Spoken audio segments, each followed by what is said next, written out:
कि हमारे संविधान में ये तय हुआ था कि आजादी मिलने के बाद 15 वर्ष के अंदर भारत की भाषा बदल जाएगी, संविधान में लिखा गया। और संविधान में लिखने वाले कोई साधारण पुरुष नहीं थे, इस देश के बड़े बड़े नेताओं ने संविधान लिखा है। बाबा साहब अंबेडकर संविधान सभा की जो ड्राफ्टिंग कमेटी थी उसके चेयरमैन थे। डॉक्टर राजेंद्र प्रसाद संविधान सभा के सबसे बड़े नेताओं में गिने जाते थे। सच्चिदानंद सिन्हा संविधान सभा के बहुत बड़े नेताओं में से हुआ करते थे। अनुग्रह नारायण सिन्हा संविधान के बहुत बड़े नेताओं में गिनती होती थी। सरदार वल्लभ भाई पटेल संविधान सभा के सर्वोच्च पद पर विराजमान हुआ करते थे। ऐसे 319 बड़े नेताओं ने हिंदुस्तान का संविधान लिखा, और वो सारे के सारे बड़े नेता इस देश के मूर्धन्य लोग थे, विद्वान लोग थे, चोटी के लोग थे। समाज के लोगों ने उनको संविधान सभा के लिए चुनकर भेजा था। आपको मालूम है, हमारे देश के ये 319 नेता को भारत के लोगों ने चुनकर संविधान सभा में भेजा था, और ये देश के उस समय के सबसे बड़े नेताओं में गिनती होती थी। इन्होंने लगातार चिंतन किया, मनन किया और आपस में बहस की है, और बहस करके ये तय किया कि जल्दी से जल्दी हमें अंग्रेजी से छुटकारा पा लेना चाहिए। तो संविधान सभा में ये बात हुई। एक दल के नेता ऐसे थे संविधान सभा में जो ये कहा करते थे कि अंग्रेजी से तो हमें आज ही छुटकारा पा लेना चाहिए, क्योंकि ये गुलामी की भाषा है, हमारी नहीं है। लेकिन दूसरे दल के ऐसे नेता थे, वो ये कहा करते थे कि धीरे धीरे छुटकारा पा लेना चाहिए।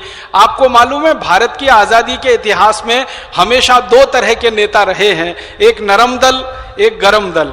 गरम दल वाले नेता हमेशा से, सरदार वल्लभ भाई पटेल जो थे वो गरम दल के नेता थे संविधान सभा में।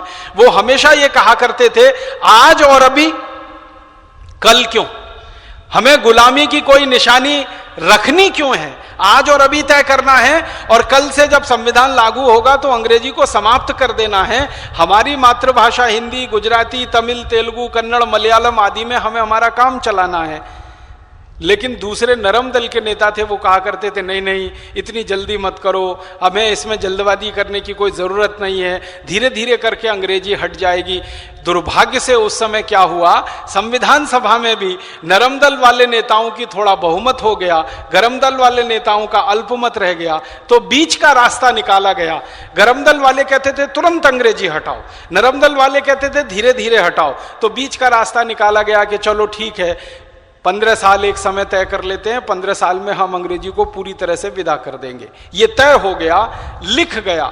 जब तय हो गया और लिख गया और संविधान की सभा का प्रस्ताव बन गया और उसके बाद वो दस्तावेज बन गया, तो उसके बाद आज़ादी के 62 साल होने को आए हैं, अभी भी अंग्रेजी को क्यों नहीं हटाया गया, क्यों नहीं उसको विदा किया गया? जिस तरह से हमने अंग्रेजों को भगाया था, अंग्रेजी को ऐसे ही भगाया जाना चाहिए था, लेकिन वो नहीं हो पाया। ये बहुत शर्म की बात है, बहुत अफसोस की बात है। और जिन लोगों ने अंग्रेजी को हटने नहीं दिया इस देश में से, उन लोगों के तर्क क्या हैं, कुतर्क क्या है, वो हमें जानना चाहिए। क्योंकि जब आप समाज में जाएंगे और आप ये बात करेंगे ना कि हमारा भारत स्वाभिमान का संविधान क्या है, हमारे भारत स्वाभिमान की नीतियां क्या हैं, तो सबसे पहली और प्रमुख नीतियों में से एक है भाषा की नीति हमारी। हम ये चाहते हैं कि भारत के सारे विद्यार्थियों को सभी तरह की उच्च शिक्षा मातृभाषा में ही उपलब्ध होनी चाहिए। हमारे भारत के सभी न्यायालयों में, उच्चतम न्यायालय में, उच्च न्यायालय में, जिला न्यायालय में, तहसील न्यायालय में, हर व्यक्ति को न्याय की उम्मीद उसकी मातृभाषा में ही होनी चाहिए, और न्याय का निष्पादन भी उसकी मातृभाषा में होना चाहिए। न्याय हिंदी में मिले, तमिल में मिले, तेलुगु में मिले, मलयालम में मिले, और न्याय करने वाले तमिल, तेलुगु, मलयालम, हिंदी आदि का उपयोग करें, न्याय करवाने वाले इनका उपयोग करें। ये हमारे भारत स्वाभिमान की बहुत स्पष्ट नीति है। जब आप इस नीति को लेकर लोगों के बीच में जाएंगे तो ये बातें आपको ध्यान रखनी है। लोग आपसे कुतर्क करेंगे, और वो कुतर्क हैं उन लोगों के जिन्होंने अंग्रेजी को हटने नहीं दिया इस देश में से। संविधान सभा में अंग्रेजी का सबसे ज्यादा समर्थन अगर किसी ने किया तो भारत के प्रथम प्रधानमंत्री पंडित जवाहरलाल नेहरू ने किया। पंडित जवाहरलाल नेहरू अपने पूरे समय इस बात की वकालत करते रहे कि अंग्रेजी अगर हम नहीं जानेंगे तो विकास नहीं कर सकते, अंग्रेजी नहीं जानेंगे तो आगे नहीं बढ़ सकते, अंग्रेजी नहीं जानेंगे तो हमको विज्ञान और तकनीकी नहीं आ सकती, अंग्रेजी नहीं जानेंगे तो हम में वैज्ञानिकता नहीं आ सकती, अंग्रेजी नहीं जानेंगे तो हम पोंगा पंडित रहेंगे, अंग्रेजी नहीं जानेंगे तो हम प्रगतिशील नहीं बनेंगे। 20 तरह के कुतर्क वो दिया करते थे। सबसे बड़ा उनका कुतर्क था कि अंग्रेजी विश्व भाषा है। मैं आपको जानकारी के लिए कहना चाहता हूं, आप खुद इस बात को कोशिश करिए वेरीफाई करने की, प्रमाणित करने की। दुनिया में 200 देश हैं, उनमें से 7 देश की राष्ट्रभाषा अंग्रेजी और 7 और देशों में बोलने की भाषा अंग्रेजी, कुल मिलाकर 14। अब 200 देशों में से सिर्फ 14 देशों में अंग्रेजी अगर बोली जा रही है तो कितने प्रतिशत देशों में अंग्रेजी बोली जा रही है? 10% भी नहीं हुआ। 10% भी गिनेंगे तो 20 देश हो जाते हैं। 7%। अब 7% देशों में अंग्रेजी भाषा के रूप में इस्तेमाल हो रही है, बाकी 93% देशों में अंग्रेजी का कोई नाम लेवा नहीं है, उसके गाने गाने वाला कोई नहीं है, उसकी बात करने वाला कोई नहीं है, तो विश्व भाषा कैसे हो गई? बताइए। विश्व भाषा तो यह तब होगी जब 50% से ज्यादा लोग अंग्रेजी में बोलें, अंग्रेजी में रोएं, अंग्रेजी में गाएं, अंग्रेजी में सोचें, अंग्रेजी में सब काम करें। रोना, गाना, हंसना, बोलना, चलना फिरना सब उनका अंग्रेजी में हो, 50% से ज्यादा दुनिया के देश के लोगों का, तब तो हम मानेंगे कि हाँ ये विश्व भाषा होने लायक है। 7% लोग दुनिया में अंग्रेजी बोलते हैं, गाते हैं, पढ़ते हैं, पढ़ाते हैं, उस पर विश्व भाषा कैसे हो सकती है? बाकी सभी देशों की अपनी भाषाएं हैं। अगर जनसंख्या के हिसाब से भाषा को गिनती करना शुरू करें ना, जनसंख्या के हिसाब से दुनिया में सबसे ज्यादा बोली जाने वाली भाषा चाइनीज है, वो नंबर 1 है, और फिर सीधे नंबर आता है हिंदी है, वो नंबर 2 पर है। दुनिया में जनसंख्या के हिसाब से चीन इस समय सबसे आगे है, लगभग 148 करोड़ की जनसंख्या है। तो दुनिया में लगभग 148 करोड़ लोग चीनी बोलते हैं, चीनी जानते हैं, चीनी समझते हैं और चीनी का व्यवहार करते हैं। उसके बाद दूसरे नंबर पर सबसे ज्यादा जो भाषा का व्यवहार होता है, जिसको लोग जानते हैं, समझते हैं, बात करते हैं, वो हिंदी है। हिंदी को जानने वाले, समझने वाले लोगों की संख्या कम से कम 100 करोड़ के आसपास है पूरी दुनिया में, हिंदी को जानने और समझने वाले। और हिंदी को बोलने वालों की संख्या इस देश में और दुनिया में 87 करोड़ है। सीधे चीनी भाषा के बाद दूसरे नंबर पर जो भाषा आती है वो हिंदी आती है। जब दुनिया में दूसरे नंबर पर हिंदी है, लेकिन अपने देश में पहले नंबर पर तो होनी चाहिए, वो नहीं हो पाई आज तक। पहले नंबर पर इस देश में अभी भी अंग्रेजी का राज है। अंग्रेजी महारानी की तरह से है और हिंदी उसकी दासी की तरह से इस देश में व्यवहार में लाई जाती है। बहुत शर्म की बात है, बहुत अफसोस की बात है। दुनिया में यह कुतर्क फैलाया गया कि अंग्रेजी बहुत वैज्ञानिक है। आपने अगर थोड़ी भी अंग्रेजी पढ़ी होगी तो 1-2 सवाल आपसे कर लेता हूं। PUT पुट, तो BUT बुट यही होना चाहिए, और अगर BUT बट तो PUT पट होना चाहिए कि नहीं? BUT बट है तो PUT पट होना चाहिए, PUT पुट है तो BUT बुट होना चाहिए। क्या वैज्ञानिकता है? एक जगह बट है, एक जगह पुट है, या एक जगह पुट है, दूसरी जगह बट है। प्रोनाउंसिएशन, उच्चारण तो एक ही होना चाहिए ना, वैज्ञानिक भाषा में तो एक ही होना चाहिए। एक और उदाहरण देता हूं। केमिस्ट्री, क्या स्पेलिंग है? CHEMISTRY। केमिस्ट्री बोलते हैं ना, तो केमिस्ट्री बोलते हैं तो केमिस्ट्री के हिसाब से कोपड़ा होना चाहिए, CHOPARA। एक जाति होती है ना चोपड़ा, तो चोपड़ा को कोपड़ा बोलना चाहिए कि नहीं? और अगर चोपड़ा को चोपड़ा बोल रहे हो तो केमिस्ट्री को चेमिस्ट्री बोलना चाहिए, CHEMISTRY। तो अगर वहां केमिस्ट्री नहीं होता तो यहां चोपड़ा कैसे हो गया, और यहां चोपड़ा है तो वहां केमिस्ट्री कैसे हो गई? किसी भी भाषा की वैज्ञानिकता को अगर आप परखना चाहें तो उसमें बोलने के लिए जो शब्द का उच्चारण का महत्व है वो हर समय एक जैसा ही होता है, वो समय समय पे बदलता नहीं है। कभी सी का हो जाता है, कभी सी सा हो जाता है। सी के साथ ए लग गया तो कई बार का उच्चारण देने लगता है, सी के साथ आई लग गया, ई लग गया तो वो सा का हो जाता है। तो ये क्या चक्कर है भाई? भाषा में इतने ज्यादा इसमें विसंगतियां हैं। अगर अंग्रेजी की विसंगतियों पे मैं व्याख्यान करूं तो 3 घंटे यही विषय पे मैं आपसे बात कर सकता हूं।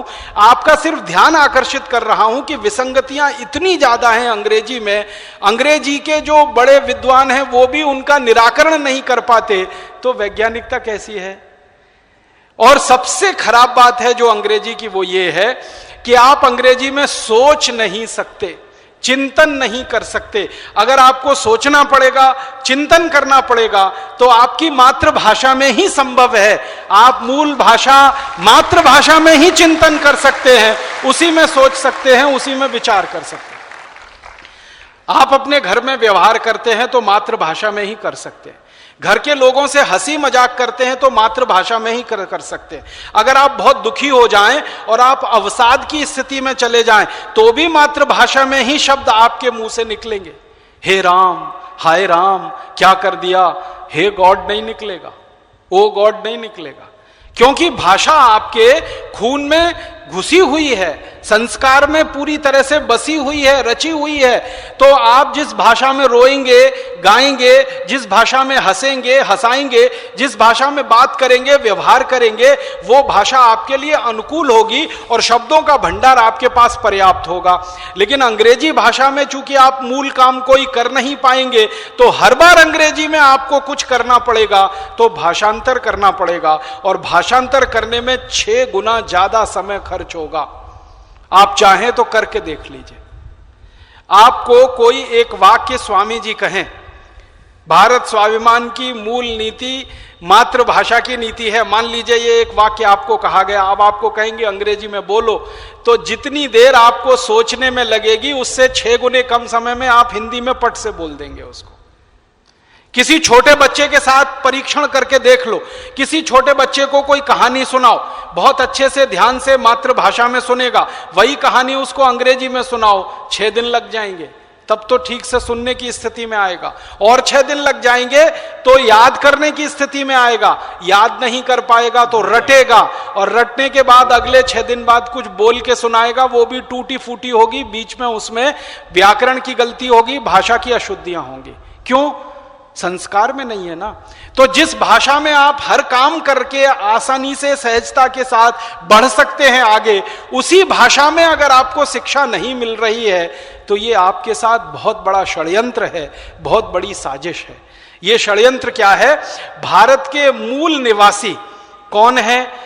हिंदी, तमिल, तेलुगु, कन्नड़, मलयालम, उड़िया आदि आदि, ये सब मूल निवासी हैं जो मूलतः यहीं के हैं। और अंग्रेजी भाषा को बोलने वाले ये मूल निवासी तो हैं, लेकिन अंग्रेजियत में रचे बसे हुए हैं। जन्म उनका गलती से भारत में हो गया है, उनको तो मौका मिले तो वो तो अमेरिका जाने को तैयार बैठे हैं, वीजा नहीं मिलता, वरना लाइन लगा के खड़े रहते हैं। पता है कौन लोग पैदा हो गए? जो अंग्रेज हिंदुस्तान में मरे न, वो ये पैदा हो गए। समझे आप? स्वामी जी की बात सुनी आपने? जो अंग्रेज मर गए उनकी आत्मा इनमें प्रवेश कर गई है, जो अंग्रेजी बोलते हैं आज इस देश। वो भूत बन के पैदा हुए हैं यहाँ, जो मर गए ना हिंदुस्तान में। और इनका ना संस्कार भारत का है, ना इनकी मान्यता परंपरा भारत की है। अंग्रेजी में सब काम करते हैं, बोलते चालते हैं, क्योंकि उनका प्रभुत्व बना रहे, क्योंकि अंग्रेजी के आधार पर अंग्रेजों का प्रभुत्व था। तो भारत के मूल नागरिक कभी सत्ता व्यवस्था में ना आ जाएं, भारत के मूल नागरिक कभी व्यवस्था को संभालने की स्थिति में ना आ जाएं, भारत के मूल नागरिक कभी इस देश को चलाने की स्थिति में ना आ जाएं, इसके लिए जानबूझकर अंग्रेजी को आजादी के 62 साल के बाद भी। और मैं आपको एक बात बताना चाहता हूं जो आप खुद महसूस कर सकते हैं, देख सकते हैं। अंग्रेजी भाषा के जो स्कूल चलते हैं ना, अलग अलग जगह पब्लिक स्कूल चलते हैं, कुछ कॉन्वेंट स्कूल चलते हैं, मैंने बहुत बार करके देखा है, उनका मूल ज्ञान बहुत ही कम है वहां के विद्यार्थियों का। और जो हिंदी मातृभाषा के स्कूल चलते हैं ना, या कन्नड़, तमिल, तेलुगु, उड़िया आदि के मूल स्कूल चलते हैं, उनके बच्चों का मूल ज्ञान बहुत ज्यादा है। मूल ज्ञान समझते हैं? जो जिस पर आप सारी इमारत खड़ी करते हैं अपनी जिंदगी की, वो मूल ज्ञान जो मातृभाषा के विद्यार्थी हैं उनका सबसे ऊंचा है। और जो अंग्रेजी भाषा के विद्यार्थी हैं उनका सबसे नीचा है। अगर आप मूल ज्ञान की स्थिति का अगर तुलनात्मक अध्ययन करेंगे तो मातृभाषा के विद्यार्थी गणित में बहुत ऊंचे हैं, मातृभाषा के विद्यार्थी भौतिक शास्त्र में बहुत ऊंचे हैं, मातृभाषा के विद्यार्थी रसायन शास्त्र में बहुत ऊंचे हैं, मातृभाषा के विद्यार्थी समाज शास्त्र में बहुत ऊंचे हैं।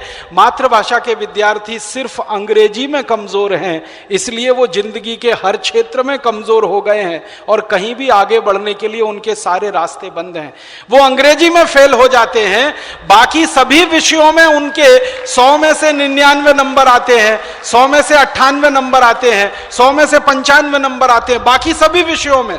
बस अंग्रेजी में उनके 100 में से 40 आते हैं या 45 आते हैं। इस कारण से वो आईएएस नहीं बन पाते, सिविल सर्विसेज में नहीं जा पाते, वो आईपीएस नहीं बन पाते, सिविल सर्विसेज में नहीं जा पाते, वो आईसीएस आईएफएस नहीं बन पाते, आईआरएस नहीं बन पाते, ऑल इंडिया सर्विसेज में, ऑल इंडिया कैडर में नहीं जा पाते। कितना बड़ा उनके साथ अन्याय हो रहा है आप सोचिए।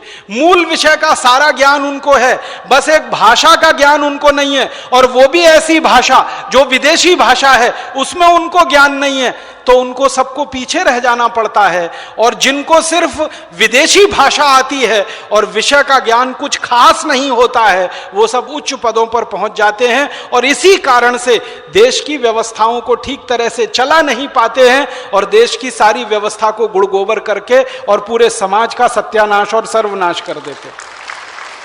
ये बहुत बड़ी बात है। विदेश में रहने वाला चपरासी, ड्राइवर, झाड़ू लगाने वाला, लैट्रिन साफ करने वाला भी अंग्रेजी जानता है, तो अंग्रेजी जानने से वो बड़ा नहीं हो जाता, वो झाड़ू लगाता है, वो लैट्रिन ही साफ करता है। तो अंग्रेजी जिसको आती है हम मानते हैं वो बहुत कुछ जानता है।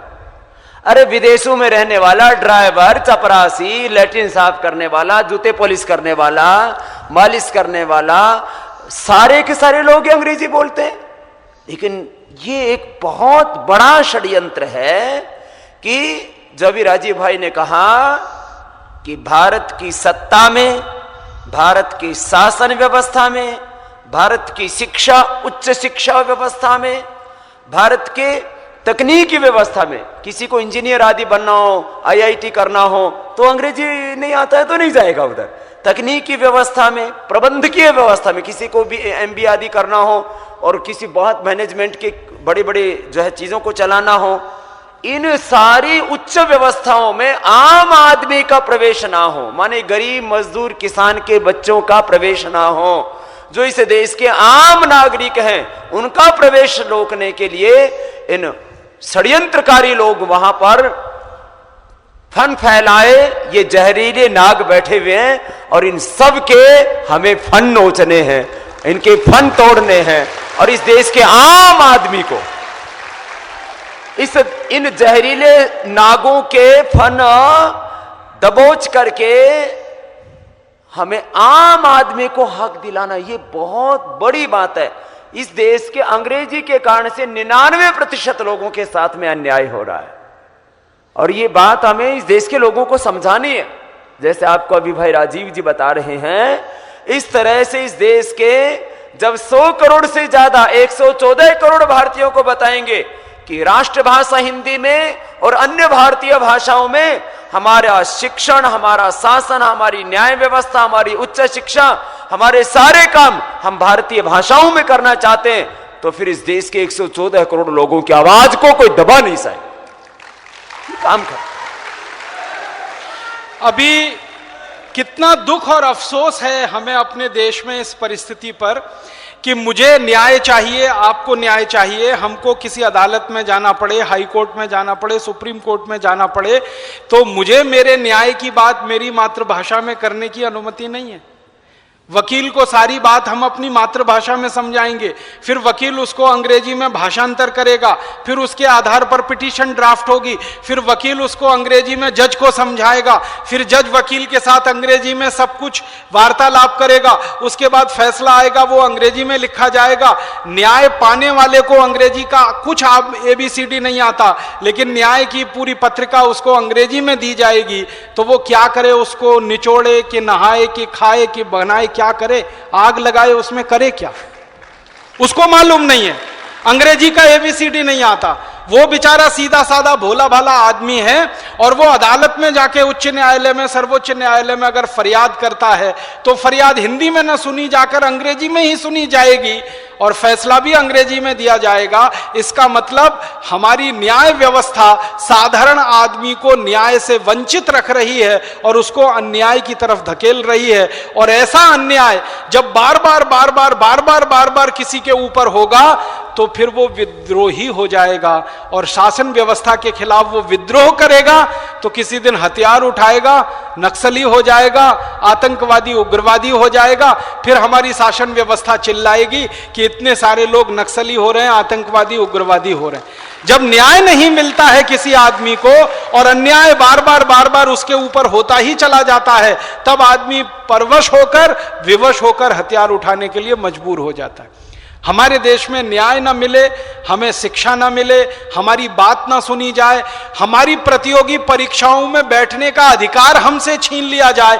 आपको मालूम है कई प्रतियोगी परीक्षाएं ऐसी हैं जिसमें अंग्रेजी का प्रश्न पत्र पहले आपको पास करना ही पड़ेगा, तभी आप आगे बढ़ पाएंगे। अगर अंग्रेजी के प्रश्न पत्र में आप फेल हो गए और बाकी सब में आपके 100 में से 100 नंबर आ जाएं तो आप बिल्कुल बेकार हैं इस व्यवस्था के लिए, इस शासन के लिए। माने विषय का ज्ञान आपको बहुत है, भाषा का ज्ञान नहीं है। इतने मात्र से आपको यह व्यवस्था नकार देती है तो ऐसी व्यवस्था को हमें नकारना पड़ेगा और उसके खिलाफ कोई बड़ा शंख फूंकना पड़ेगा, विद्रोह करना पड़ेगा। तो भारत स्वाभिमान की तरफ से भाषा के प्रश्न को हमको संवेदनशीलता के साथ और पूरी ताकत के साथ उठाना है कि आजादी के 15 साल के लिए अंग्रेजी आई थी, संविधान में लिखा गया। अब ये 62 साल से अंग्रेजी क्यों चल रही है और हम इसको अपने कंधे पर क्यों ढो रहे हैं? ये संविधान का जो अनुच्छेद 343 और 344 है, आप लोगों को बता सकते हैं कि संविधान के अनुच्छेद 343 और 344 इसमें स्पष्ट उल्लेख है कि संघ की भाषा, राष्ट्र की भाषा हिंदी होगी और अन्य भारतीय भाषाओं में, अलग अलग प्रांतों में अन्य भारतीय भाषाओं में, अपनी मातृभाषा में हमारी शासन, हमारी शिक्षा, हमारी न्याय व्यवस्था होगी। लेकिन यह तो सीधा सीधा संविधान का ही उल्लंघन है। लेकिन अब यदि इसके हाई कोर्ट या सुप्रीम कोर्ट में हमें रिट भी दायर करनी पड़े तो अंग्रेजी में करनी पड़ेगी। क्यों? कि सुप्रीम कोर्ट में और हाई कोर्ट में आप हिंदी में रिट ही नहीं कर सकते। आप माने ये कितने बड़ा न्याय। माने एक तरफ देश का संविधान को हम बड़ा माने या देश को बड़ा माने, देशवासियों को बड़ा माने, ये बहुत बड़ी विद्रूपता है। तो संविधान के, हमारे इंडियन कॉन्स्टिट्यूट के जो है 343 भारतीय संविधान की और 344 धाराओं के अनुरूप, ये हम कहीं असंवैधानिक बात नहीं कर रहे, अवैज्ञानिक बात नहीं कर रहे हैं। अभी भाई राजीव जी आपको तर्क देंगे उस विषय में भी कि ये अवैज्ञानिक भाषा और दूसरा बोल रहे थे ना, लोग बोलते विकास होगा, विज्ञान और तकनीकी की भाषा है। बताओ, जापान का विकास कम है पूरी दुनिया में? पूरी दुनिया में सबसे अच्छी टेक्नोलॉजी अभी तक भी हमारे भारत में तो कम से कम जापान की मानते हैं। और जापान का एक भी आदमी जान करके, वहां के प्रधानमंत्री से लेकर के चपरासी तक, एक भी आदमी अंग्रेजी में नहीं बात करता है, खाली अपनी जापानीज में बात करते हैं। तो हमारे देश में ऐसा क्यों नहीं हो सकता? तो ये बहुत बड़ा मुद्दा है। और जो अभी राजीव भाई ने कहा ना कि कुछ ये जहरीले नाग बैठे, इनके फन कुचली बनाई बात बनेगी नहीं। कुछ चंडाल चौकड़ी बैठ गई है ऊपर, वो चाहती है कि हमारे और हमारे बच्चों के अलावा, क्योंकि उनके परिवारों में अंग्रेजी का माहौल है, उनको कोशिश की जाती है, बार बार पढ़ाया जाता है, सिखाया जाता है कि हमारे और हमारे परिवार के बच्चों के अलावा इस देश के उच्च आसनों पर, उच्च पदों पर, उच्च व्यवस्थाओं में, उच्च शिक्षा में, तकनीकी में, प्रबंधन में, उद्योग में, व्यापार में किसी का प्रवेश ना हो। तो 99% लोगों के साथ में बहुत बड़ा अन्याय हो रहा है। मैं आपको जापान के साथ ही एक दूसरा उदाहरण देता हूं। जर्मनी का दुनिया की सारी तकनीकी में सर्वश्रेष्ठ तकनीकी मानी जाती है जर्मनी की, फिर जापान की।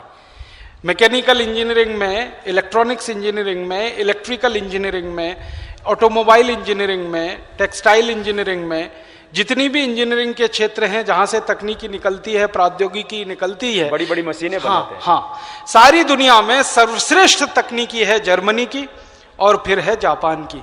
लेकिन आपको मालूम है जर्मनी की मातृभाषा जर्मन है, वहां के सारे विद्यार्थी पहली कक्षा से लेकर आखिरी कक्षा तक जर्मन में पढ़ते हैं, इंजीनियरिंग जर्मन में करते हैं, मैनेजमेंट की पढ़ाई जर्मन में होती है, सारी प्रौद्योगिकी की पढ़ाई जर्मन में होती है, मेडिकल की पढ़ाई जर्मन में होती है। और जर्मनी 7 करोड़ से कम आबादी का देश है। मालूम है आबादी 7 करोड़ से कम है, अभी 7 करोड़ भी पूरी नहीं है। हमारे हिंदुस्तान में जर्मनी से बड़े कई राज्य हैं। हमारा ये उत्तर प्रदेश जर्मनी से बड़ा है, हमारा बिहार जर्मनी से बड़ा है, बंगाल जर्मनी से बड़ा है, आंध्र प्रदेश जर्मनी से बड़ा है, महाराष्ट्र जर्मनी से बड़ा है। भारत के तो 10-11 राज्य जर्मनी से बड़े हैं। जर्मनी 7 करोड़ से कम का देश है और वहां अगर सारे इंजीनियरिंग की पढ़ाई जर्मन में हो सकती है, 7 करोड़ की आबादी का देश अगर ये कर सकता है, तो 115 करोड़ की आबादी का देश इंजीनियरिंग में पढ़ाई क्यों नहीं कर सकता? और आपको मालूम है फ्रांस की आबादी तो जर्मनी से भी कम है, 5 करोड़ 80 लाख की आबादी है इस समय। और 5 करोड़ 80 लाख की आबादी का फ्रांस अपनी पूरी पढ़ाई फ्रेंच में कर सकता है, इंजीनियरिंग की, डॉक्टरी की, मैनेजमेंट की सारी पढ़ाई वो फ्रेंच में कर सकते हैं। तो हम 115 करोड़ वाले अपनी सारी की सारी पढ़ाई तमिल, तेलुगु, कन्नड़, मलयालम, हिंदी में क्यों नहीं कर सकते? ऐसे ही पुर्तगाल तो 2 करोड़ की आबादी का देश है, पुर्तगाल की आबादी तो और भी 2 करोड़ है। पुर्तगाल की पूरी शिक्षा व्यवस्था चलती है तो पोर्चुगीज में चलती है, और पोर्चुगीज में शिक्षा लेकर वो इंजीनियर, डॉक्टर, साइंटिस्ट बन सकते हैं और उनके यहाँ नोबेल पुरस्कार प्राप्त वैज्ञानिक पैदा हो सकते हैं, और सारी दुनिया में वो व्यापार कर रहे हैं पोर्चुगीज के आधार पर। तो हम 115 करोड़ के लोग क्यों नहीं कर सकते? दुनिया में हमसे ज्यादा छोटे छोटे देश, हमसे ज्यादा कमजोर देश, कमजोर से मतलब संसाधनों में कमजोर, भगवान का दिया हुआ प्राकृतिक संपदा जिनके पास सबसे कम है, अगर वो अपनी मातृभाषाओं में सब कुछ कर सकते हैं तो हम भी हिंदी में सब कुछ कर सकते हैं। हिंदी में कुछ नहीं हो सकता, उसका सबसे पहला कुतर्क आया हमारी सरकार की तरफ से, वो ये कि हमारे पास वैज्ञानिक शब्दों की कमी है। अभी थोड़े दिन से केंद्रीय हिंदी संस्थान नाम की एक बहुत बड़ी संस्था है आगरा में, जिनका मुख्य कार्यालय है, उन्होंने पूरा शब्दकोश तैयार कर दिया। 1-2 नहीं, हजारों नहीं, लाखों लाखों शब्द हैं जो विज्ञान के लिए, काम के उपयोग के आ सकते हैं। तो अब तो ये तर्क भी खत्म हो गया। संस्कृत उसका स्रोत, और संविधान में लिखा हुआ है कि जहां आवश्यकता पड़ेगी भाषा में, वो शब्द जो है मूल मुख्यतः स्पष्ट किया हुआ है संविधान में, संस्कृत से लिए जाएंगे और दूसरे अन्य भारतीय भाषाओं से लिए जा सकते हैं। तो संस्कृत में एक अकेली संस्कृत है जिसमें करोड़ों नहीं अरबों शब्दों की उत्पत्ति का सामर्थ्य है, क्योंकि मैंने 5 साल व्याकरण ग्रामर पढ़ा है। 1-2 नहीं, लाखों नहीं, करोड़ों नहीं, अरबों खरबों शब्द उत्पन्न करने का सामर्थ्य है, जिसमें 4000 पाणिनि के सूत्र हैं, 2000 धातुएं हैं, कुछ उसमें गणसूत्र हैं, उणादि कोश है, और जो है उधर निघंटू है। ये इतना बड़ा व्याकरण का शास्त्र है, 5 साल मैंने उसको स्वयं पढ़ा है। और मैं तो कहता हूं भारत नहीं, हम पूरी दुनिया को चलाने के लिए शब्दों की उत्पत्ति भारत से करके दे सकते हैं, इतना ज्यादा शब्द सामर्थ्य है। और आपको यह भी मालूम है कि आज की दुनिया के सर्वश्रेष्ठ जो वैज्ञानिक माने जाते हैं ना कंप्यूटर के, कंप्यूटर चलने और चलाने के लिए जिस मूल चीज की आवश्यकता होती है उसको वो लोग अंग्रेजी में एल्गोरिदम कहते हैं। पहले एल्गोरिदम बनती है, इसमें हिंदी में हम उसको प्रमेय कहते हैं। तो पहले एल्गोरिदम तैयार होती है, उसके आधार पर कंप्यूटर के चलने की सारी भाषाएं विकसित होती है। आपको सुनकर यह ताज्जुब होगा और हैरानी होगी कि अमेरिका, जर्मनी, फ्रांस, जापान, दुनिया भर के सारे देशों के वैज्ञानिक अभी इस एक निष्कर्ष पर पहुंच चुके हैं कि दुनिया की सर्वश्रेष्ठ एल्गोरिदम तैयार हो सकती है तो संस्कृत में ही हो सकती है, दूसरी किसी भाषा में हो ही नहीं सकती। और एक इसमें भी क्या षड्यंत्र चलता है देखो, अभी पिछले कई वर्षों से हरियाणा में संस्कृत अनिवार्य थी, लेकिन वहां से उसकी अनिवार्यता खत्म करने के लिए अब षड्यंत्र शुरू हो गया। माने इतने ज्यादा षड्यंत्र हो रहे हैं भाषा के स्तर पर तो, और भाषा ही हमारी अभिव्यक्ति का, हमारी व्यवस्थाओं का, हमारी समस्त व्यवहार का जो सबसे बड़ा स्रोत है वो भाषा है, और उसके ऊपर इतना आक्रमण हो रहा है, देख के कई बार कौन खोलता है। तो ये हमें तय कर लेना है अब अपने स्तर पर कि हम हमारे व्यक्तिगत और वैयक्तिक जीवन में अंग्रेजियत की और अंग्रेजी भाषा की गुलामी से बाहर आएंगे। हमें सरकार को बाहर लाना है इस गुलामी से, क्योंकि अंग्रेजी भाषा हमारी मातृभाषा नहीं है, अंग्रेजों द्वारा थोपी गई भाषा है, जबरदस्ती हमारे ऊपर लादी गई भाषा है, जिसने हमारी पूरी वैज्ञानिकता को ढक दिया है, हमारे बुद्धि विकास को पूरी तरह से रोक दिया है। आप दो बच्चों के ऊपर परीक्षण करके देख लीजिए, एक बच्चे को बचपन से अंग्रेजी सिखाना और पढ़ाना शुरू कर दीजिए और दूसरे को मातृभाषा में सिखाना और पढ़ाना शुरू कर दीजिए, जितनी कुशाग्र बुद्धि मातृभाषा वाले की होगी अंग्रेजी वाले की नहीं होगी। एक आईक्यू टेस्ट होता है ना, इंटेलिजेंट क्वेस्ट का टेस्ट, इंटेलिजेंसी क्वेस्ट और इंटेलिजेंटी कोशेंट जब इंटेलिजेंसी का नापा जाता है वो सबसे ज्यादा मातृभाषा वाले विद्यार्थियों का ही निकलता है, अंग्रेजी भाषा के विद्यार्थियों का कभी नहीं निकलता। और मैंने हिंदुस्तान में एक सूची बनाई है कि जिन्होंने अंग्रेजी भाषा में पढ़ा है वो कहां पहुंचे हैं और जो मातृभाषा से पढ़कर आए हैं वो कहां पहुंचे हैं। इस देश के जो अर्थव्यवस्था के चोटी पर बैठे हुए लोग हैं ना, जैसे धीरूभाई अंबानी, बिरला परिवार, नुस्ली वाडिया परिवार, ऐसे 72 परिवार हैं इस देश में।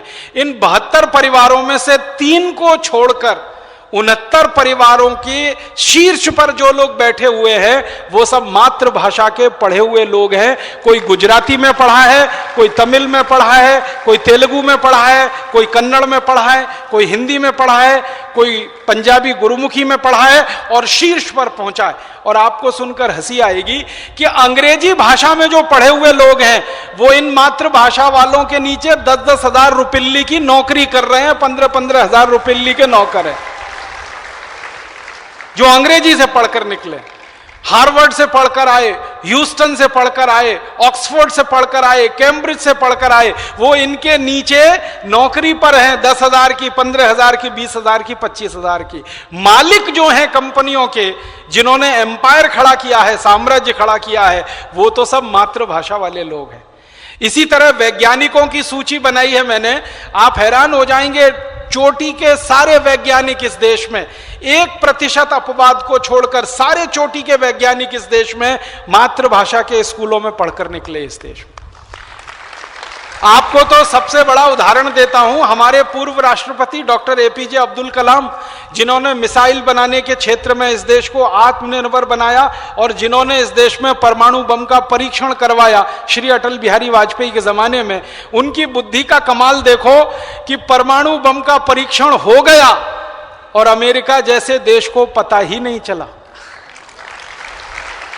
अमेरिका के जासूसी करने वाले सैटेलाइट हैं, हमारे स्पेस के ऊपर अमेरिकन सैटेलाइट 1-1 मिनट की जासूसी करते हैं।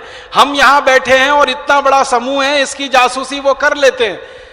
वो अमेरिकी वैज्ञानिकों को डॉक्टर एपीजे अब्दुल कलाम की बुद्धि ने ऐसा चकराया कि वो कहीं और व्यस्त थे और यहां परमाणु बम के परीक्षण पर परीक्षण हो गए और अमेरिका वाले हैरान परेशान कि भारत के लोग इतने होशियार कैसे हो गए। ये होशियारी पता है कहां से आई? अब्दुल कलाम की तमिल बुद्धि में से ये होशियारी निकली, ये अंग्रेजी बुद्धि में से नहीं निकल सकती। दूसरा बड़ा नाम बताता हूं, इस देश में सबसे पहला सुपर कंप्यूटर जिस वैज्ञानिक ने बनाया, डॉक्टर विजय भटकर, वो पूरी तरह से मराठी भाषा से पढ़कर निकले हुए वैज्ञानिक हैं। आपको मालूम, एक जमाना था कि हमारे पास सुपर कंप्यूटर नहीं था। हमारे देश के प्रधानमंत्री श्री राजीव गांधी अमेरिका गए थे सुपर कंप्यूटर मांगने के लिए। अमेरिका ने मना कर दिया कि हम सुपर कंप्यूटर किसी को नहीं बेचते, क्योंकि हम हमारी लेटेस्ट टेक्नोलॉजी किसी को नहीं दे सकते। राजीव गांधी अपना सा मुंह लेके वापस चले आए। डॉक्टर विजय भटकर और उनकी टीम ने राजीव गांधी को कहा कि आप हमको थोड़ा समय दीजिए और थोड़ा सा पैसा दीजिए, हम आपको सुपर कंप्यूटर अमेरिका से भी बेहतर बना कर देंगे।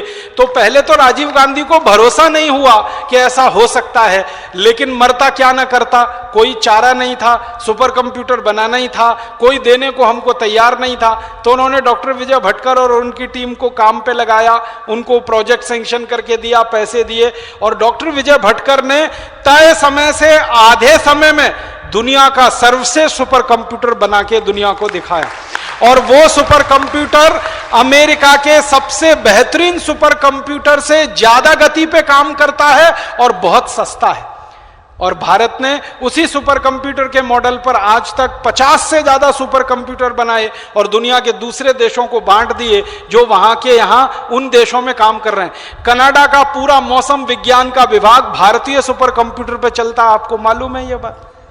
कनाडा जैसा आधुनिक देश, कनाडा जैसे दुनिया के 20 देशों में भारत के सुपर कंप्यूटर लगे हैं। और ध्यान दीजिएगा, डॉक्टर विजय भटकर मूलतः मराठी भाषा के विद्यार्थी हैं और मराठी के साधारण स्कूल से पढ़कर निकले हैं।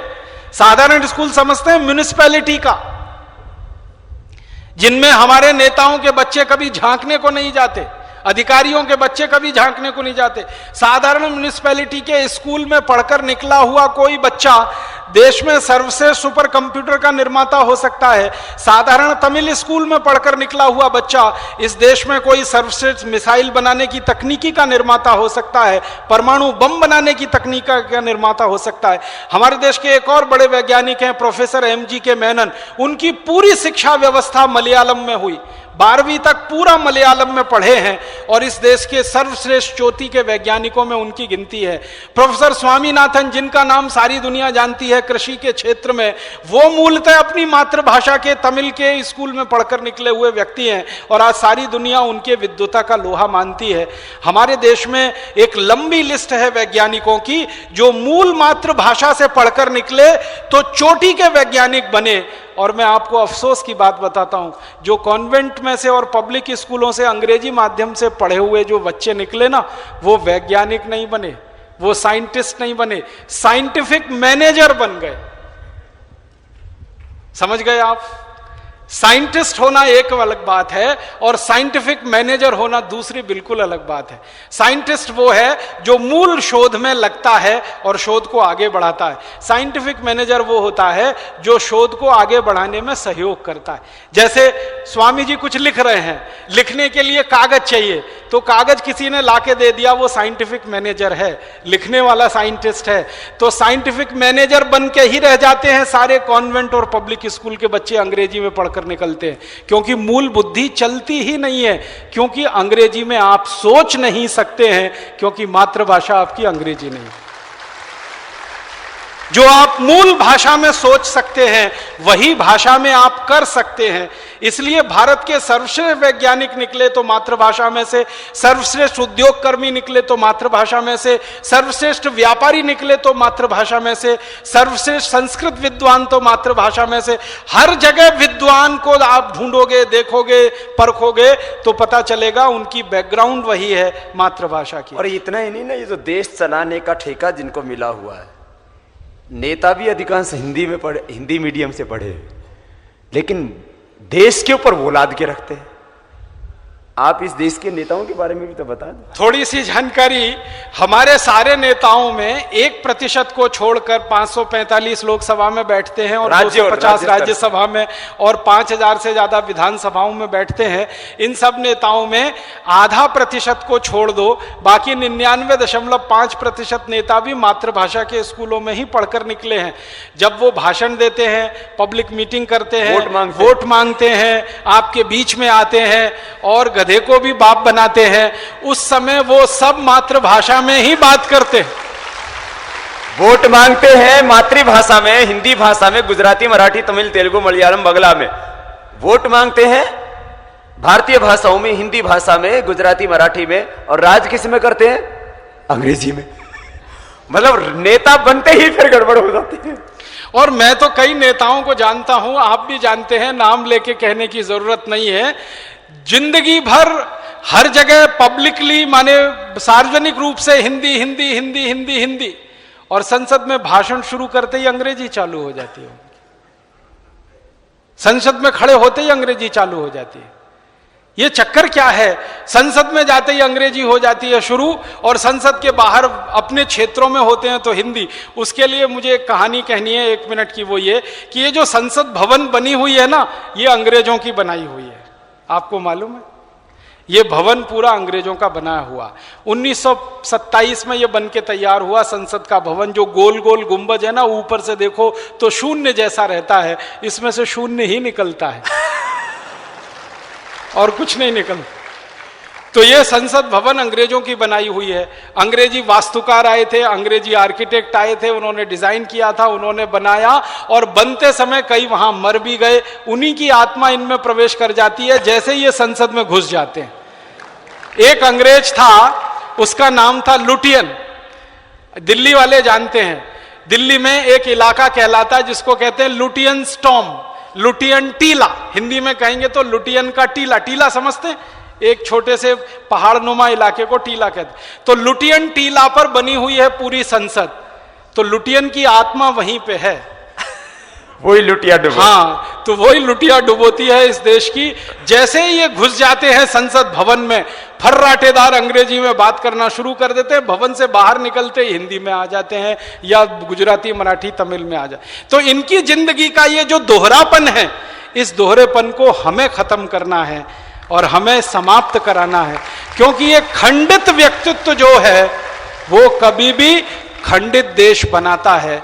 अगर आपका व्यक्तित्व निजी जीवन में अलग है और सार्वजनिक जीवन में अलग है, एक जगह आप अंग्रेज हैं और दूसरी जगह हिंदी वाले हैं, ये दोहरा चरित्र, दोहरा व्यक्तित्व, ये समाज को कोई अच्छी दिशा नहीं दे सकता। तो भारत के नेताओं का, भारत के दूसरे समाज के ऐसे लोगों का जो सत्ता शीर्ष पर बैठे हुए हैं, इनका हमें परिवर्तन करना पड़ेगा कि आपको या तो मातृभाषा में आना ही पड़ेगा, नहीं तो भारत छोड़कर जाना पड़ेगा। जहां की भाषा बोल रहे हो वहां जाओ, जहां की भाषा बोल रहे हो वहां जाओ। उस देश से, उस देश की भाषा से इतनी मोहब्बत है तो इस देश में क्यों रहते हो? यदि इतना घटिया देश है हमारी कि हमारी भाषा बोलने में भी तुमको शर्म आती है तो वहीं जाओ।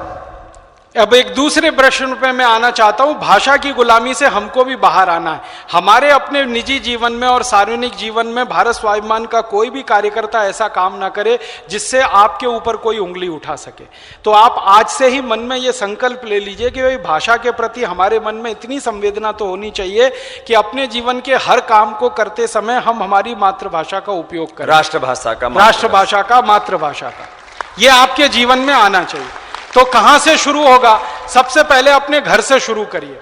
आपके घर में देखिए, आपने अपने भाई बहनों के नाम, बेटे बेटियों के नाम कुछ अंग्रेजी वाले तो नहीं रखे हुए हैं? टिंकू, डब्लू, बबलू, पिंटू, बबली, डबली, ट्विंकल, डिम्पल, अर्थ मालूम है इनके? बता दो। जबरदस्ती नाम रख के बैठे हुए। बता दो। ये जो टिंकू है ना, टिंकू, एक बार मैं डिक्शनरी लेके बैठा कि इन शब्दों के अर्थ ढूंढे जाएं, तो 17वीं शताब्दी की वेबस्टर डिक्शनरी में इनके अर्थ मिले। टिंकू का अर्थ होता है आवारा लड़का। आवारा तो समझते हैं, बाप की ना सुने, मां की ना सुने, घर में कभी ना रहे, घर का कोई काम ना करे, कुछ भी बोलो तो हमेशा उसको टालता रहे, उल्टा करे, उसको अंग्रेजी में टिंकू कहते हैं। और हम मूर्ख भारतवासियों ने अपने होनहार उच्च आदर्शों वाले बच्चों का नाम टिंकू रखा हुआ। मुझे बहुत गुस्सा आता है, किसी घर में मैं चला जाऊं, पिताजी का नाम है रामदयाल, माताजी का नाम है गायत्री देवी, बेटा टिंकू आ गया उनका। अब रामदयाल और गायत्री देवी का टिंकू कहां से आया, ये जरा खोज का विषय है और शोध का विषय है। ना उसका बदलवा देंगे। तो आप जो है, जिसका किसी का नाम ऐसा हो तो उसका बदलवा दे, उसका रामदयाल का रामदास। जोड़कर विनती है, हाथ जोड़कर विनती है कि आपके परिवार के भाई बहनों के, बेटे बेटियों के नाम अगर इस तरह के हैं, तुरंत इनको बदल दीजिए। अपने पास हिंदी नामों की कोई कमी नहीं है, संस्कृत नामों की कोई कमी नहीं, गुजराती, मराठी, तमिल, तेलुगु नामों की कमी नहीं है। तो यहां से शुरू करिए अपने जीवन में, यहां से शुरू करिए। दूसरा काम आप एक और करिए अपने निजी जीवन में, भाषा की गुलामी से बाहर आने के लिए। आप अगर बैंक में अपना खाता खोलते हैं तो हस्ताक्षर कभी भी अंग्रेजी में मत करिए। सारे के सारे बैंक के खातों में आप हिंदी में हस्ताक्षर करिए। ये अपनी मातृभाषा में आप शुरू करिए। लिपियां अलग अलग हो सकती है, लिपि अगर भारतीय हो। अगर आपकी भाषा गुजराती है तो गुजराती में करिए, तमिल है तमिल में करिए, कन्नड़ है कन्नड़ में करिए, मलयालम में करिए, जो भाषा है उसमें करिए। अंग्रेजी के हस्ताक्षर हटा दीजिए। फिर आप कहेंगे जी अकाउंट तो खुल गया है, तो बदल दीजिए। आपको मालूम है बैंक में ऐसी सुविधा है, जब चाहेंगे आपके हस्ताक्षर का नमूना बदलने के लिए बैंक तैयार है। आपको उसका एक सूचना बैंक को देनी है, बैंक आपकी इस सुविधा से कर देगा। तीसरा, अपने जीवन में वहां से शुरू करिए कि कोई चेक लिख रहे हैं तो उसको कभी भी अंग्रेजी में मत लिखिए, हिंदी में ही लिखिए। चेक हिंदी में लिखने की सुविधा है और हिंदी में लिखे गए चेक को स्वीकार करने की भी सुविधा है। गुजराती, मराठी सभी भाषाओं में चेक लिखने की सुविधा है, चेक को स्वीकार करने की सुविधा है। तो सारे चेक आपके मातृभाषाओं में लिखे जाएं, राष्ट्रभाषा में लिखे जाएं। चेक पर हस्ताक्षर आपकी मातृभाषा में हो, राष्ट्रभाषा में हो। और व्यक्तिगत बोलचाल में अंग्रेजी के शब्दों का प्रयोग कम से कम करिए, क्योंकि आपको बहुत सारे अंग्रेजी शब्दों का अर्थ नहीं मालूम है और अर्थ का अनर्थ हो जाता है। हर शब्द का अपना एक इतिहास होता है, ऐसे ही अंग्रेजी शब्दों का अपना एक इतिहास है। लेकिन उस इतिहास को जानकर अगर आप शब्द इस्तेमाल करते हैं तब तो आपको छूट है। बिना जाने अनजाने में आप बोलते रहते हैं, वो बहुत खतरनाक है। एक शब्द है जिसको हम कहते हैं मैडम, बहुत खतरनाक है।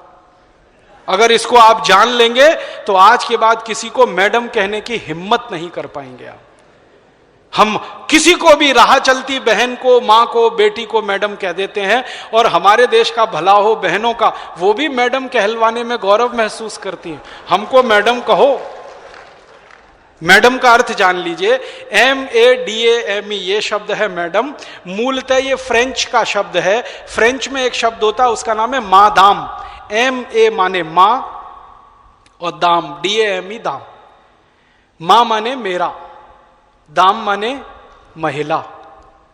मेरी महिला, मेरी स्त्री, मेरी औरत, वो है मादाम। फिर वो अंग्रेजी में चला गया, क्योंकि अंग्रेजी वालों ने सारी दुनिया से उधार लिए हुए शब्द सबसे ज्यादा है। अंग्रेजी के मूल शब्द सबसे कम हैं, दुनिया भर की भाषाओं से उधार लेकर खिचड़ी बना रखी है उन्होंने। तो ये मादाम शब्द फ्रेंच से ले लिया, अंग्रेजी में आ गया, जिसका मूल अर्थ है मेरी स्त्री, मेरी महिला, मेरी औरत। उसको आप कह सकते हैं मैडम। अब सारी महिलाएं आपकी हैं, सारी स्त्रियां आपकी हैं, सारी औरतें आपकी हैं तो बहन के रूप में, हैं तो मां के रूप में, पत्नी के रूप में नहीं हो सकती सारी स्त्रियां, सारी महिलाएं। तो गलती से भी कल से किसी को मैडम मत कहिए। मां बोलिए, बहन बोलिए, मां कहिए, बहन कहिए, बेटी कहिए। अगर छोटी है, बराबर की है तो आप बहन कहिए, जो कहना है कहिए।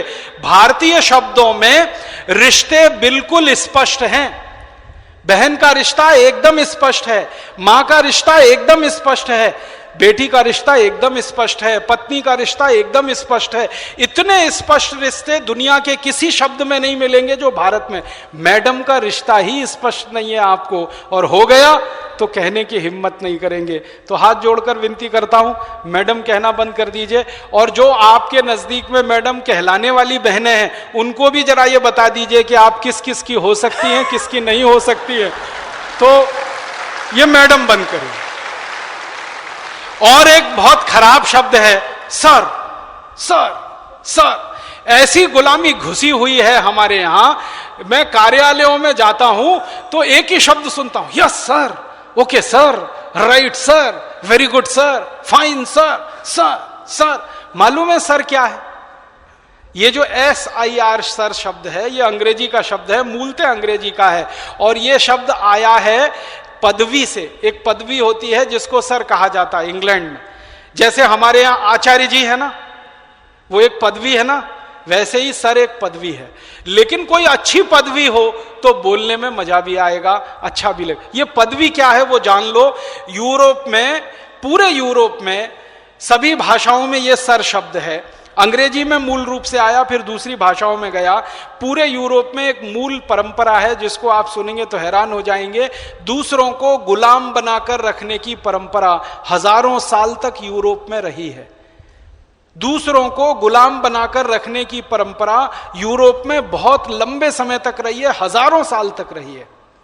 तो होता क्या है यूरोप में, जो व्यक्ति जितने ज्यादा लोगों को गुलाम बना के रख सकता है वो उतनी ही ऊंची पदवी का अधिकारी होता है, उसकी पदवी उतनी ऊंची होती है।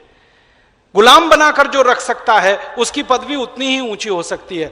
महिलाओं को गुलाम बना के रख सके, पुरुषों को गुलाम बना के रख सके। गुलामी की प्रथा पूरे अमेरिका, पूरे यूरोप का सबसे शर्मनाक और काला अध्याय है, जिसको वो कभी मिटा नहीं पाएंगे दुनिया के सामने। उस गुलामी की परंपरा में से निकला है सर। जिनके गुलाम सबसे ज्यादा हैं वो सर की उपाधि से विभूषित किए जाते हैं। भारत दुनिया में एक ऐसा अद्भुत देश है जहां कोई किसी को गुलाम नहीं बना सकता। कारण क्या है? यहां सब स्वतंत्र हैं, क्योंकि आत्मा सबकी समान है और सब ईश्वर के पुत्र हैं, सब बराबर हैं, कोई ऊंचा नहीं है, कोई नीचा नहीं है। चींटी भी आपकी गुलाम नहीं है, मक्खी मच्छर भी आपके गुलाम नहीं है, वो भी स्वतंत्र जीव है, आप भी स्वतंत्र जीव हैं। भगवान उनको जिंदा रहने का उतना ही अधिकार है जितना आपको। तो हम तो चींटी, मक्खी, मच्छर को गुलाम नहीं बना सकते, आदमी को गुलाम बनाना तो दूर की ही बात इस देश में संभव नहीं। तो यहां गुलामी की परंपरा हो नहीं सकती और वहां गुलामी के अलावा दूसरी कोई परंपरा नहीं हो सकती। तो वो सर के शब्द का इस्तेमाल करते हैं उस गुलामी की परंपरा को बताने के लिए और समझाने के लिए। हम हमारे देश में कम से कम इस गलत शब्द का उपयोग ना करें। आपको सर बिल्कुल हटा देना चाहिए अपने जीवन में से। और अगर किसी अननोन, अनजान आदमी को आप संबोधित कर रहे हैं तो श्रीमान कहिए ना। कितना सुंदर शब्द है श्रीमान। श्रीमान कहिए, श्रीमान कहिए, महाशय कहिए, महोदय कहिए, कोई भी शब्द ले लीजिए, हिंदी का, संस्कृत का, शब्दों की कोई कमी नहीं। और अपने शब्दों में दम कितना है। थोड़ी देर पहले मैं मैडम बता रहा था ना, और भारत का एक शब्द है श्रीमती। श्री माने लक्ष्मी, मति माने बुद्धि। लक्ष्मी और बुद्धि, लक्ष्मी और सरस्वती जहां एक साथ निवास करे वो श्रीमती, वो मैडम नहीं है। मैडम अलग है, श्रीमती अलग है। हम कई बार भाषांतर कर देते हैं ना, मैडम का श्रीमती कर दिया, सर का श्रीमान कर दिया, ये बड़ा खतरनाक खेल है। और एक शब्द कभी भी अपने जिंदगी में अंग्रेजी का मत लाइएगा, मिस्टर। मिस्टर ये, मिस्टर ये, मिस्टर ये, मिस्टर ये अक्सर बोलते रहते हैं ना। मिस्टर का इतिहास अगर जान लेंगे तो फिर कभी भी बोल नहीं पाएंगे। मिस्टर कौन होता है और मिसेस कौन होता है। हमारे यहां मिसेस श्रीमती नहीं है। इंग्लैंड, यूरोप में से मिसेस और मिस्टर जो शब्द हैं वो क्या हैं? इंग्लैंड की एक पुरानी परंपरा है, वो ये है एक से ज्यादा स्त्रियों को अपने साथ रखना, एक से ज्यादा पुरुषों को अपने साथ रखना। कोई महिला है, रानी है, वो कई पुरुषों को अपने लिए इस्तेमाल कर सकती है, अपने शरीर की वासना को शांत करने के लिए। और कोई राजा है, वो बहुत सारी स्त्रियों को इस्तेमाल कर सकता है अपने शरीर की वासना को शांत करने के लिए। और राजा के नीचे के जो लोग हैं वो भी उसी परंपरा में चलते रहते हैं, जो अधिकारी वर्ग के लोग होते हैं।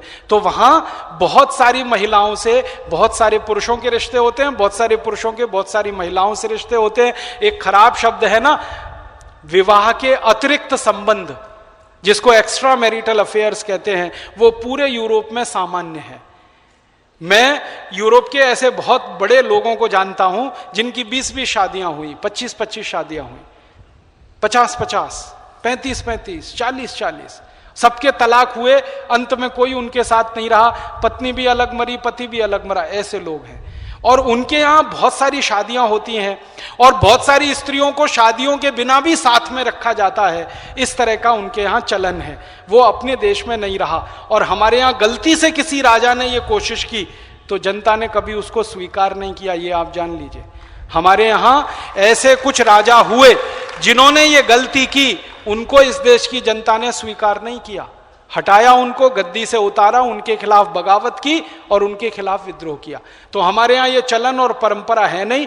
हम थोड़ी शुचिता वाले लोग हैं, ब्रह्मचर्य की बात करने वाले लोग हैं। राजा के लिए ब्रह्मचारी होना बहुत बड़ी जरूरत माना जाता रहा है। यूरोप में ऐसा नहीं है। तो वहां क्या होता है कि एक ही पुरुष की बहुत सारी स्त्रियां हो सकती हैं, एक स्त्री के बहुत सारे पुरुष हो सकते हैं। तो उनको अलग अलग करने के लिए तय किया जाता है मिस्टर एंड मिसेस। कौन सी मिसेस? ये वाली। कौन से मिस्टर? ये वाले। कौन से मिस्टर? वो वाले। कौन से? तो अब मैं मूल अर्थ बता रहा हूं। मिस्टर का अर्थ होता है पति को छोड़कर कोई भी पुरुष, वो मिस्टर है। और मिसेस माने धर्म पत्नी को छोड़कर कोई भी स्त्री। आप सोचिए, आपके लिए यह संभव है? पति को छोड़कर कोई भी पुरुष मिस्टर हो सकता है और पत्नी को छोड़कर कोई भी स्त्री मिसेस हो सकती है। तो आप अपनी जिंदगी में मेहरबानी करके ये मिस्टर मिसेस शब्दों का इस्तेमाल बंद करिए। कभी लिखिए मत किसी को, बोलिए मत किसी को। परिचय करवाते हैं ना राजीव भाई कि ये हमारे मिस्टर है, ये हमारी मिसेज। बहुत खराब है। हम धर्मपति हैं या धर्म पत्नियां हैं, मिस्टर मिसेस नहीं है यहां कोई। क्योंकि हमने अग्नि के साक्षी में 7 फेरे लिए हैं पूरे समाज के गवाह बनाकर। हम ऐसे ही पति पत्नी नहीं होते हैं इस देश में। यहां बड़ी बहुत पुरानी परंपरा है पति पत्नी होने की। यूरोप में तो ऐसे ही हो जाते हैं, बेड पार्टनर हैं तो आप हो सकते हैं, भले आप कहीं जाएं या ना जाएं। और बिना पति पत्नी हुए भी सालों साल साथ रह सकते हैं, क्योंकि उनके यहां एक परंपरा है लिव इन रिलेशनशिप। आप पति नहीं है, पत्नी नहीं है, साथ में रह रहे हैं, बच्चे पैदा हो गए तो किसी अनाथ आश्रम को दे दिए, वहां पर वो बड़े होंगे, वहीं पर पलेंगे। फिर उनके साथ समस्या आती है कि नाम किसका दिया जाए, क्योंकि उनके बाप का पता नहीं, क्योंकि उनकी मां का पता नहीं, तो चर्च फिर उनका नाम तय करता है और उनको चर्च का नाम दिया जाता है। तो उनके यहाँ की ये पुरानी परंपराएं हैं। अब वो खराब हैं अच्छी हैं वो जाने, हम उस पर टिप्पणी नहीं करते। हम ये नहीं कह सकते कि वो बहुत खराब है, हम ये भी नहीं कहते बहुत अच्छी है। हम तुलनात्मक रूप से कह सकते हैं कि अपने देश की परंपरा से वो भिन्न है। तो भिन्न परंपराओं में भिन्न शब्द होते हैं, भिन्न व्यवस्थाओं में भिन्न शब्द होते हैं। हमारी व्यवस्था और हमारी परंपरा मिस्टर और मिसेस वाली नहीं है। तो अपनी धर्मपत्नी के लिए गलती से भी ये मिसेस शब्द इस्तेमाल ना करें, और आपकी धर्मपत्नी को समझा के रखें कि आपके लिए कभी मिस्टर शब्द इस्तेमाल ना करें। क्योंकि अक्सर स्वामी जी जो कह रहे हैं वो मैंने भी महसूस किया है, कोई भी परिचय करा देता तो यही कह देता ये मेरे मिस्टर है और ये मेरी मिसेस है। और बहुत खराब एक अंग्रेजी का शब्द हम लोगों ने इस्तेमाल करना शुरू किया है, ये मेरी बेटर हाफ है। वो और भी तकलीफ देने वाला शब्द। बेटर हाफ वहां हो सकती है, यहां नहीं होती है कोई भी। ये तो आपकी पूरे जीवन की संगनी है, हाफ और फुल का कोई चक्कर ही नहीं है। और इस जन्म में नहीं है, 7 जन्म तक है, तो यहां हाफ और फुल का चक्कर ही नहीं है। इसलिए ये अननेसेसरी, बिना किसी कारण के, अपनी इंप्रेशन को बढ़ाने के लिए, दूसरे पे दबदबा साबित करने के लिए अंग्रेजी शब्दों का उपयोग अपने जीवन में आप तो कम से कम करिए।